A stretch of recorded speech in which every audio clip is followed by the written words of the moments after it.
Level 1. The Seeker. You're 27 years old. You have a marketing job in Singapore.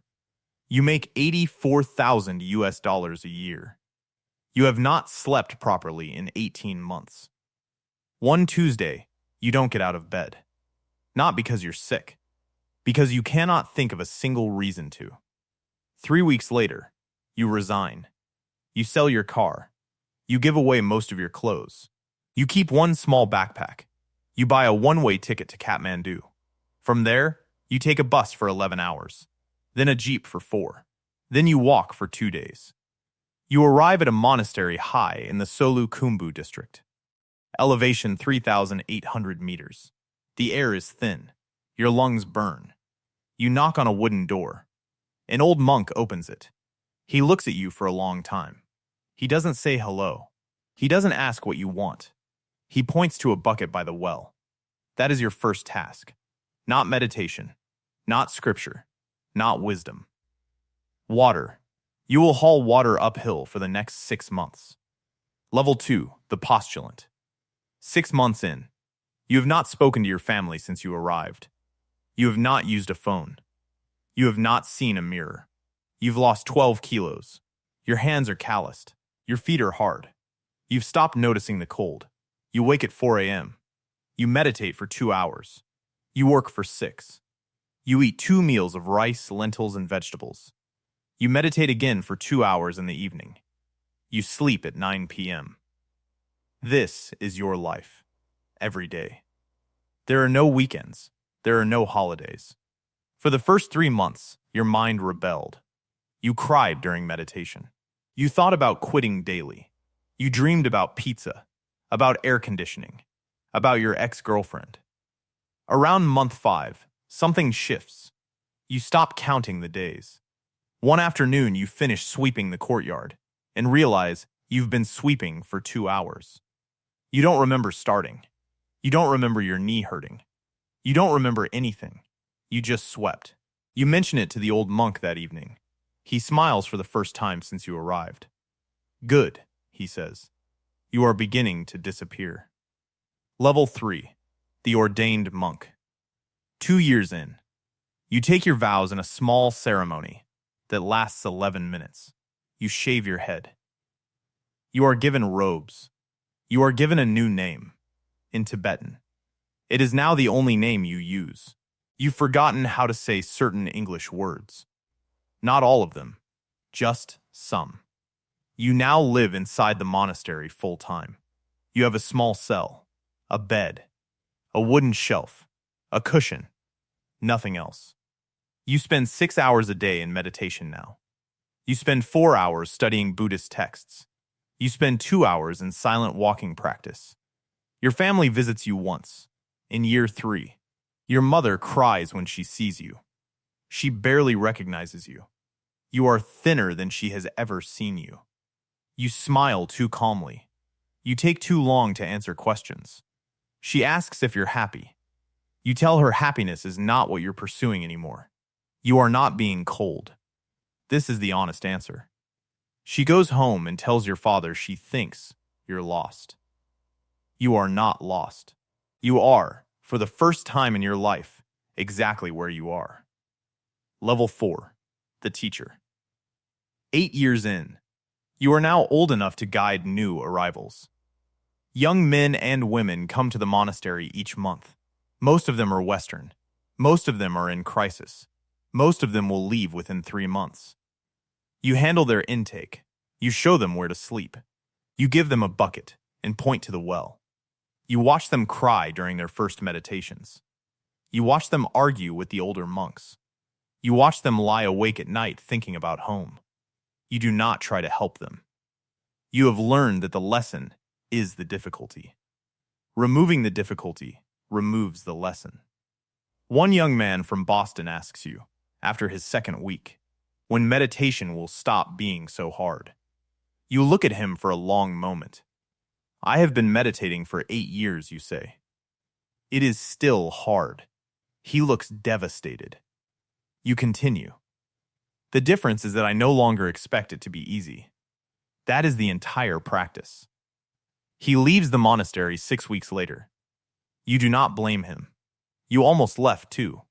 Many times. The ones who stay are not stronger than the ones who leave. They have simply stopped expecting to be strong. Level 5. The Elder. 19 years in. You are now on the council of senior monks. There are 7 of you. The oldest is 84. You make decisions about the monastery. Budget. Repairs. New arrivals. Ordination of newer monks. You lead meditation sessions attended by monks from across the region.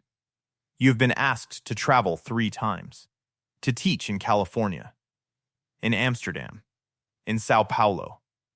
You have refused every time.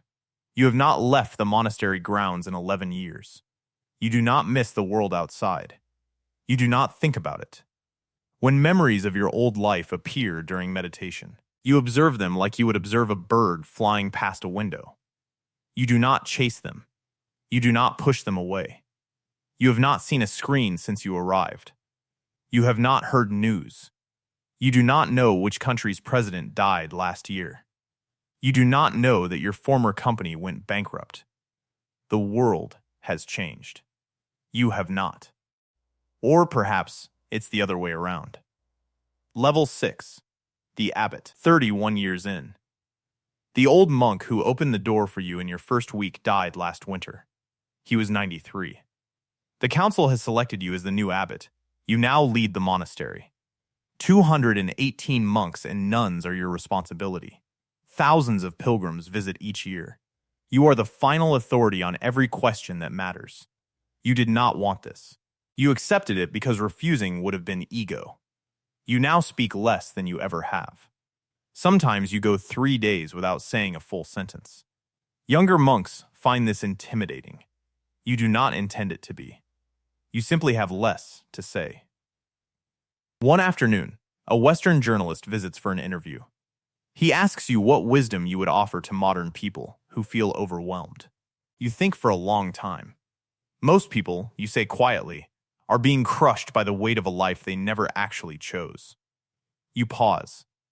They think meditation will lighten the weight. You look at him. It won't. It will show you that the weight was always optional.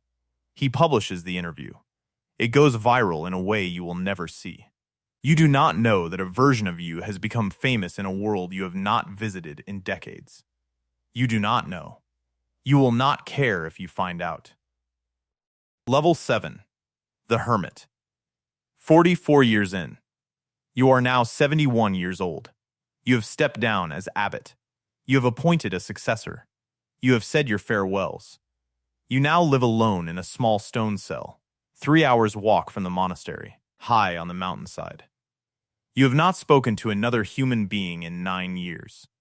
You grow vegetables in a small garden. You collect water from a stream.